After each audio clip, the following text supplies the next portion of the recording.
Simple గా నడిచేస్తాను sir అన్నా. కుదరదన్నా. చూసారుగా ఎంట్రీ ఎలా ప్లాన్ చేశారు.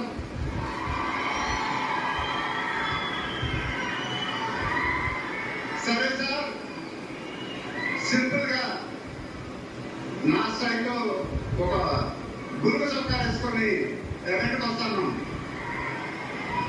కుదరదన్నా. చూసారుగా డ్రెస్సింగ్ ఎలా సెట్ చేశారు.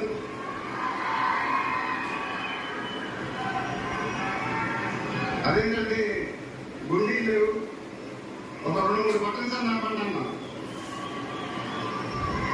కుదరదన్నా. స్టైల్ ఇదేనమ్మా అంట. ఇంకా నయం చొక్కా లేకుండా రామన్నా. నెక్స్ట్ అదేనేమో.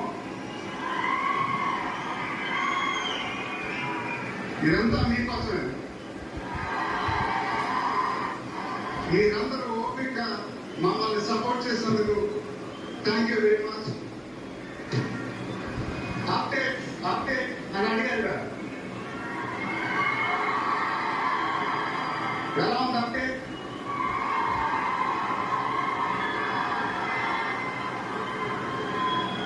మందైలాగే చెప్పాలి.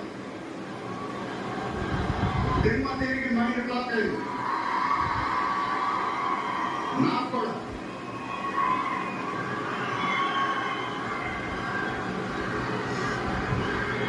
నాన్నగారంటే నాకు ఎంత ఇష్టమో మీ అందరికీ తెలుసు. ఆయన చెప్పే ప్రతి మాట వినేవాడిని, ఒక్క మాట తప్ప. ఆయన ఎప్పుడు నన్ను ఒక పౌరాణికం సినిమా చేయమని అడిగేవారు. నువ్వు గెట్టపల్లో చాలా బాగుంటుందిరా, ఒక సినిమా చేయి అని ఎప్పుడు అడిగేవారు. ఆ మాట ఇందులో నేను ఎప్పుడు ఇవాళ నా మాట వింటూ ఉంటాను. కష్టపడాలో అంత కష్టపడతాను. I make everyone proud. Most importantly, I make my director the most proud. Varanasi release అయినప్పుడు మాత్రం the whole of India will be proud of us. ఇది టైటిల్ అనౌన్స్మెంట్ మాత్రమే, ఫస్ట్ రివ్యూ మాత్రమే.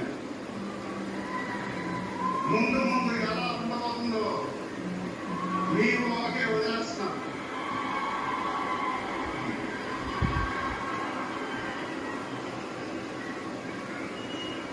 మీ సపోర్ట్ ఎలానే ఉండాలని కోరుకుంటున్నాను. మీ అందరూ ఎంతో దూరం నుంచి ఎంతో కష్టపడి ఎంతో అభిమానంతో ఇక్కడికి వచ్చారు. Thank you very much. Thank you అనేది చాలా చిన్న మాట. నేనెప్పుడు మిమ్మల్ని పొగుడుతూ పెద్ద పెద్ద మాటలు చెప్పాలా. ఎందుకంటే మీరు నాకు చూపించే అభిమానం నేనెప్పుడు అది మాటలతో చెప్పలేను. ఎప్పుడు అంటూ ఉంటాను కదా, ఆ మాట చెప్పాలి. చేతులెత్తి దండం పెట్టడం తప్ప నాకు ఇంకేం తెలియదు.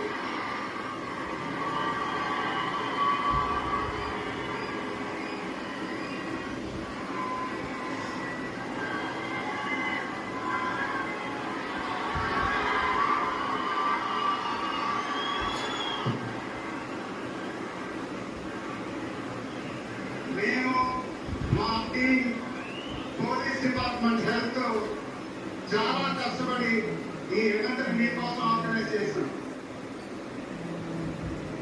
మీరు ఇంటికి జాగ్రత్తగా వెళ్తే మేము చాలా హ్యాపీగా ఫీల్ అవుతాం. దయచేసి మీరు ఇంటికి సేఫ్గా వెళ్ళండి ప్లీజ్. మీ ఆఫీసులో అభిమానం ఎప్పుడు నాతోనే ఉండాలని మనస్ఫూర్తిగా కోరుకుంటున్నాను. Thank you very much.